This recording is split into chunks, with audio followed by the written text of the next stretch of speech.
Tolong dibaca dan diperhatikan dengan seksama. Instalasi kabel power dari KWH menuju OLT. Pastikan semuanya benar.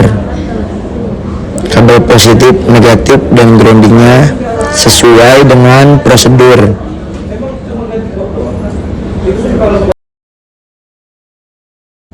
Ini wiring kabelnya dari KWH ke. Pastikan menjumper kabel power ke arah OLT dengan benar. Di sini ada tanda L itu untuk positif, N-nya biru negatif, dan PE untuk grounding. Ini jangan sampai salah ya, harus diperhatikan. Seperti ini instalasinya.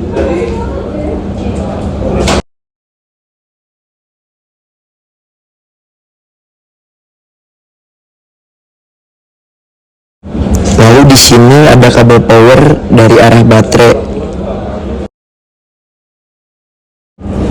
Kabel dari breaker kabinet baterai dipasang menuju OLT di bagian sini. Lalu nanti ada kabel untuk monitoring baterai. Tolong diikuti langkah-langkahnya. Nanti arahnya lewat kiri ya, nempel terus ke pojokan. Lalu ini seharusnya dibuka dulu kotaknya untuk wiring kabel monitoring baterai.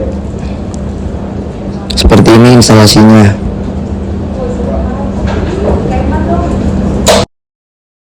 Setelah kabel monitoring baterai sudah masuk ke kabinet baterai, nanti di sini ada dua soket. Satu soket itu ke arah alarm monitoringnya baterai, satunya lagi ada soket dari kabinetnya. Ini harus terpasang dengan benar agar baterai bisa backup dan termonitoring dari sistem. Seperti ini.